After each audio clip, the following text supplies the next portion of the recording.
Halo sobat semua, selamat datang kembali di channel novel kita. Sebelum kita lanjutkan ceritanya ini, ayo jangan lupa subscribe, like, komen, share, dan nyalakan lonceng notifikasinya agar mendapatkan notifikasi video terbaru ketika Mimin upload videonya.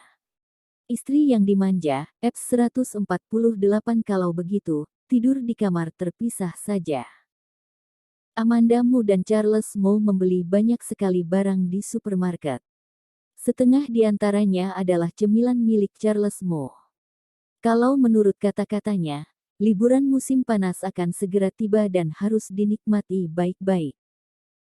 Amanda Mu baru saja mengeluarkan dompetnya untuk membayar saat dompetnya langsung dimasukkan kembali ke dalam tas oleh Charles Mu. Tidak masuk akal jika wanitanya yang membayar saat pergi bersama dengan pria. Biar aku saja. Amanda Mu terdiam. Apakah ia lupa bahwa dirinya adalah seorang pria saat ia tinggal di kamar sewanya dan makan minum dengan gratis? Uang yang dimiliki Charles Mu semua dihasilkannya dengan membantu orang lain mengerjakan tugas atau dari permainan. Ia juga cukup lelah. Tentu saja Amanda Mu tidak tega menghamburkan uang pria itu, tapi sayangnya ia juga tidak berhasil membujuk Charles Mu.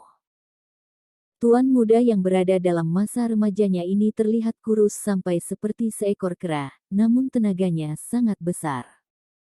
Dengan kuat Charles Mu menghalangi Amanda Mu supaya ia sendiri yang membayar. Amanda Mu hanya bisa menyerah, apalagi ia hanya beberapa ratus ribu saja. Begitu mereka kembali, ia akan membelikan beberapa barang untuk Charles Mu. Malam hari, Amanda Mu baru saja meletakkan lauk pauk yang sudah selesai dimasak di atas meja saat ia melihat Ricky Mo yang dari luar berjalan masuk ke ruang makan dengan raut wajah yang tidak senang. Amanda Mu bertanya, "Kenapa?" Paman bilang besok malam ia akan mengadakan suatu perjamuan makan malam di Jade Imperial dan ia disuruh membawamu ikut. Tidak tahu dari mana Charles Mu muncul dan langsung menjawab pertanyaan Amanda Mu.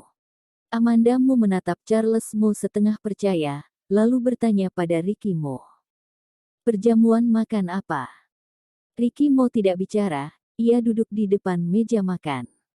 "Kamu tidak ingin pergi?" Ekspresi Ricky Mo sudah sangat menunjukkan bahwa ia sebenarnya tidak ingin pergi. Charles Mo mendekat ke telinga Amanda Mu dan berbisik. "Kakak sepupu tidak ingin bertemu dengan paman." Charles Mo tidak cocok dengan Herman Mo, ayahnya. Sedikit banyak Amanda Mu juga dapat terpikirkan alasannya. Salah satu alasannya tentu saja ada hubungannya dengan ibu Ricky Mo. Namun Amanda Mu sudah tidak terlalu paham akan detail kondisi ini. Kembali ke dalam kamar, raut wajah Ricky Mo masih tetap dingin. Amanda Mu datang menghampiri dan membantunya melepaskan dasi. "Kalau kamu tidak ingin pergi ya tidak usah pergi. Bagaimanapun juga, ia tidak akan memaksamu." Ricky Mo sedikit membungkuk untuk menyelaraskan dengan tinggi-tinggi Amanda Mu supaya wanita itu mudah melepaskan dasinya. Akan tetapi bersamaan dengan ia membungkukkan tubuh, sepasang lengannya merangkul pinggang wanitanya dengan hasrat memiliki. Amanda Mu memelototinya tanpa bisa berkata apa-apa. "Lepaskan." Bukan hanya tidak melepaskannya, Ricky Mo malahan lebih mendekatkan diri sambil tangannya menggerayapi punggung Amanda Mu. Dasi saja sudah dilepaskan, bajunya tidak sekalian ditanggalkan. Amanda Mu mendorongnya. "Mimpi saja sana. Kalau begitu, aku saja yang membantumu melepaskan." Sambil bicara, jari jemari Ricky Mo yang panjang yang semula ada di belakang punggung meluncur ke bagian depan. Napas hangat memenuhi ruangan dan hanya tersisa selembar kemeja yang membalut tubuh Amanda Mu saat ia masuk ke kamar. Jemari Ricky Mo dengan mulus meluncur dari kerah kemeja Amanda Mu dan dengan gerakannya yang mulus, kancing kemeja Amanda Mu pun terbuka secara teratur. Amanda Mu merasa begitu pria ini menutup pintu, ia menjadi orang tanpa malu yang tiada bandingannya. Hari Sabtu malam. Amanda Mu duduk di sofa aula, Di depannya berdiri sebaris penata rias, penata gaya, dan penata busana. Dan sedikit di belakang mereka, adalah barisan gaun.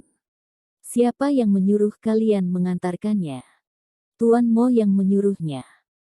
Walaupun ia sendiri tahu selain Ricky Mo tidak mungkin ada orang lain yang bisa mengantarkan barang-barang ini, tapi tetap saja Amanda Mu merasa sedikit kesal. Semalam ia sudah bertanya pada Ricky Mo mau pergi ke perjamuan makan malam atau tidak. Namun pria itu tidak menjawabnya secara lugas sehingga ia mengira pria itu tidak ingin pergi sehingga ia pun tidak menaruh perhatian lagi pada acara perjamuan makan malam itu. Sekarang kalau ia menyuruh orang untuk mengantarkan barang-barang ini, sudah jelas artinya ini semua untuk persiapan perjamuan makan malam. Sedangkan Amanda Mu malah sama sekali tidak ada persiapan. Nyonya, kita tidak punya banyak waktu. Apakah sebaiknya kita mencoba baju-baju ini sekarang? Ujar sang penata gaya. Tidak perlu terburu-buru, tunggu sebentar lagi. Selesai Amanda Mu bicara, ia mengeluarkan ponselnya untuk menelepon Ricky Mo. Tepat pada saat ia mengeluarkan ponselnya, Ricky Mo ternyata meneleponnya terlebih dahulu. Amanda Mu mengangkat teleponnya namun tidak bersuara. Ricky Mo yang ada di ujung telepon sana pun terdiam sejenak, kemudian berkata, "Kamu sudah mencoba bajunya?" "Belum." Sebelah tangan Amanda Mu memegang ponselnya sedangkan yang sebelah lagi memainkan kukunya dengan asal, nada suaranya terdengar masa bodoh. Ricky Mo tentu saja dapat mendengar ketidaksenangan hati wanita itu. Ia seperti tertawa ringan sejenak kemudian berkata, "Anggap saja aku memohon kepadamu sekali ini untuk menghadiri perjamuan makan malam. Aku akan mengabulkanmu satu permohonan." Gerakan Amanda Mu yang memainkan kukunya pun terhenti, lalu bertanya, "Sungguh?" "Iya." Ricky Mo menyetujui. Amanda menegakkan postur duduknya, menyunggingkan senyum, dan berkata, "Kalau begitu, tidur di kamar terpisah saja." "Tidak mungkin." Ricky Mo langsung menolak permintaannya. Amanda Mu pun kembali bersandar di sofa, tahu pria ini tidak mungkin semudah itu menyetujuinya. "Kalau begitu, tidak ada yang bisa didiskusikan lagi. Aku tidak akan pergi ke perjamuan makan malam." Siapa yang tidak akan marah? Walaupun Ricky Mo tiba-tiba memutuskan untuk pergi, tapi bagaimanapun juga seharusnya pria itu memberitahunya lebih dulu, bukan? Masa seperti ini. Langsung mengantarkan segerombol penata rias datang, bahkan tidak menanyakan pendapatnya, dan menggantikannya membuat keputusan. Siapa yang memberikan hak padanya? Kalau Ricky Mo menyuruhnya pergi, maka ia harus pergi. Tidak salah Ricky Mo bersikap percaya diri, tapi kediktatorannya terlalu kuat. Sedangkan Amanda Mu tidaklah sama seperti Novia Xiao. Ia tidak bisa melakukan apa yang Novia Xiao lakukan, di mana Kelvin Mu mengatur semua kehidupannya. Bukan hanya tidak pernah mengeluh, tapi malah masih dapat merasa bahagia di tengah-tengah kehidupannya. Amanda Mu langsung menutup telepon. Ia melihat ke arah barisan para penata rias dan busana yang berdiri di depannya lalu berkata, "Kalian pulanglah, aku tidak membutuhkan barang-barang ini." Ricky Mo memandangi ponsel di tangannya, di mana teleponnya baru saja ditutup. Matanya berkilat termangu. Amanda Mu menutup telepon darinya. Walaupun ia sudah terpikir akan kemungkinan Amanda Mu tidak senang hati atas dirinya yang secara mendadak membuat keputusan agar Amanda Mu menghadiri perjamuan makan malam. Tapi ia tidak menyangka wanita itu akan sekeras itu. Ini benar-benar di luar perkiraannya.